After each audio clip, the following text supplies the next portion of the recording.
Shri Pearson, ഇവിടെ ഞങ്ങളെ ഉള്ളൂ സംസാരിക്കാൻ, ഞങ്ങൾ മാത്രമേ ഉള്ളൂ സംസാരിക്കാൻ ഈ ഫാസിസത്തിനെതിരെ എന്നുവരെ പറഞ്ഞുകൊണ്ടിരുന്നവർ അവരാണ് ഇപ്പോഴിതാ പുതിയ രഹസ്യരേഖ പുറത്തുവരികയാണ്. മധുരയിൽ പാർട്ടി കോൺഗ്രസ് നടക്കാൻ പോകുന്നതേ ഉള്ളൂ.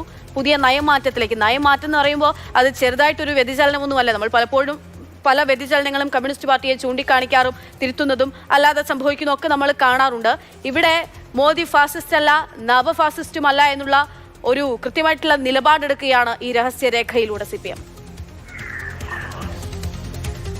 അല്ല, ഇതിന്റെ ഒരു പ്രശ്നം എന്ന് പറയുന്നത് CPM പ്രചരണ രംഗത്ത് പറഞ്ഞിരുന്നതായിട്ടുള്ള കാര്യങ്ങളിൽ അകത്ത് തന്നെ നേരത്തെ തർക്കം നിലനിന്നിരുന്നതാണ്. ഫാസിസ്റ്റ് ആണോ, ഫാസിസ്റ്റ് പ്രവണതയുള്ളതാണോ എന്നുള്ളത്.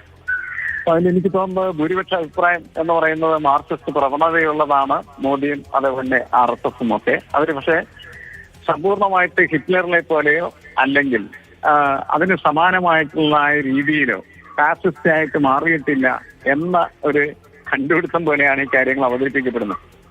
എനിക്ക് തോന്നുന്നത് ഈ പൊതുസമൂഹത്തിനോട് ഉള്ള കമ്മ്യൂണിസ്റ്റ് പാർട്ടികളുടെ ആശയ പ്രചരണവും അതേപോലെ തന്നെ അവരുടെ ആശയവിനിമയവും വളരെ അബദ്ധജടിലമായി മാറിക്കൊണ്ടിരിക്കുന്നത് കൊണ്ടാണ് ഇങ്ങനത്തെ ഒരു പ്രശ്നം യഥാർത്ഥത്തിൽ ഉണ്ടാകുന്നത് എന്നാണ് തോന്നുന്നത്. അതായത് കമ്മ്യൂണിസ്റ്റ് പാർട്ടിക്ക് തന്നെ വ്യക്തമായിട്ട് അറിയില്ല എന്താണ് തങ്ങൾ എതിർക്കുന്നതായിട്ടുള്ള മോദി സർക്കാരിന്റെയും അതേപോലെ RSSന്റെയും സ്വഭാവ സവിശേഷത.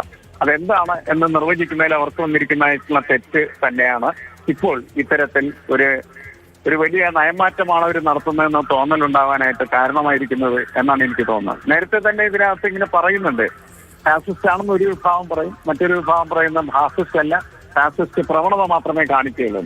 എന്തായാലും ഈ കരടിൽ ഈ രണ്ട് വിഭാഗങ്ങളിൽ ഒരു വിഭാഗത്തിന്റെ ശബ്ദം പാർട്ടിയുടെ ശബ്ദമായി മാറിയിരിക്കുന്നു എന്നതാണ് ഈ കരട് നമ്മളോട് പ്രഖ്യാപിക്കുന്നത്.